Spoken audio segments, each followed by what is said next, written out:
काही नागरिक आहेत निरेमधील, त्यांच्याबरोबर आपण बोलणार आहोत. नमस्कार, काय नाव आपलं? जावेद शेख. काय वाटतंय आता जिल्हा परिषद पंचायत समिती निवडणूक मोठ्या चुरशीची होतीये, त्याबद्दल काय सांगता? आमच्या नीरा जिल्हा परिषद गटाचा जो विषय झाला तर आमच्या इकडं माजी आमदार श्री संजयजी चंदूकाका जगताप यांचा प्रभाव जास्त आहे. प्रभाव जास्त आहे म्हणण्यापेक्षा त्यांच्या कामाची पद्धत, त्यांची असलेल्या इथल्या जनतेची नाळ ही एक वेगळी आहे. आणि आम्हाला तर काय अडचण वाटत नाही की इथं त्यांच्या विचारधारेचे जे उमेदवार इथं दिलेले आहेत जिल्हा परिषद आणि पंचायत समितीला, त्यांना कुठली अडचण येईल म्हणून वाटत नाही. नीरेतून भरभरून प्रतिसाद या दोन्ही उमेदवारांना आमच्या भेटून जाईल.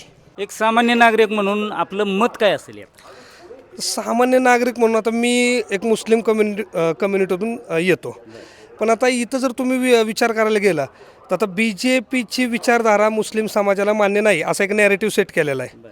पण त्याच्या उलट मी म्हणतो की तुम्ही कुठलाही पक्ष बघा, तुम्ही राष्ट्रवादी बघा किंवा शिवसेना घ्या, एकनाथ शिंदेंची, तर हे सगळे BJP बरंच अलायन्स आहे यांचा सगळ्या पक्षांचा.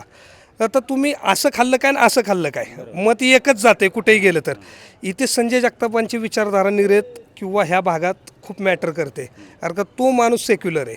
तो माणूस सगळ्या समाजाला, मुस्लिम असो, धनगर असो, मराठा असो, ब्राह्मण असो, तुमचे आपले मारवाडी समाज असो किंवा कुणी असो, सगळ्या समाजाला न्याय देणारा आणि बरोबर घेऊन जाणारा हा नेता संजय जगताप.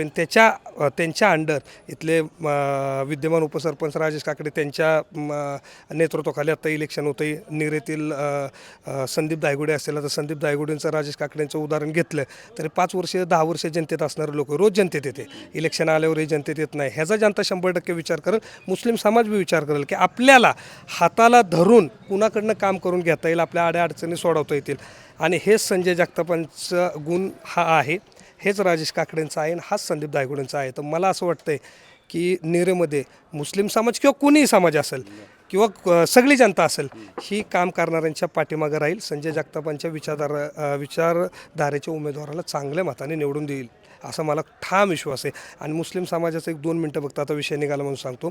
संजय जगतापांनी कधी हिंदू मुस्लिम आजपर्यंत केलेलं नाही आणि ते स्वर्गीय चंदू काकांचे चिरंजीव आहेत, त्यांच्या ते रक्तात नाही आणि ते कधी होणार नाही. त्यामुळे मी सगळ्या समाज बांधवांना, इथील सगळ्या समाजातील बांधवांना विनंती करतो की जातीपातीचं राजकारण त्या माणसाने कधी केलं नाही आणि ते कोणाला कधी करून देणार नाही.